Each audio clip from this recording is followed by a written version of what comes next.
Dopo averlo sequestrato comunque preventivamente, ha sequestrato, diciamo, in modo definitivo il depuratore IAS perché non si è attenuto alle prescrizioni che erano state imposte comunque nel 2018 da parte della Procura di Siracusa.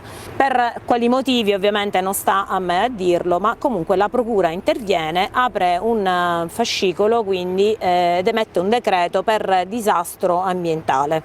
Interviene ovviamente la Regione. Questo era un impianto che non aveva comunque all'epoca del sequestro neanche l'autorizzazione integrata ambientale, quindi gli viene rilasciata successivamente.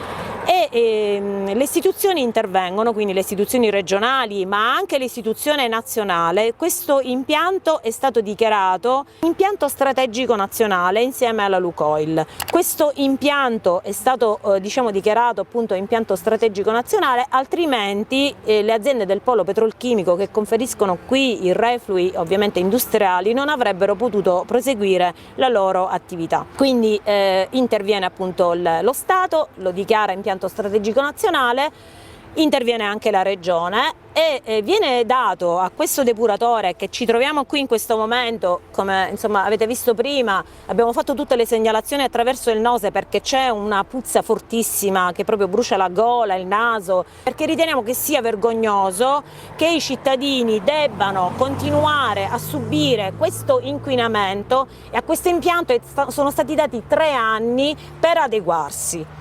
Noi invece chiediamo alle istituzioni di intervenire prima, anche chiedendo alle imprese del petrolchimico di adeguarsi dei depuratori, perché è una situazione intollerabile.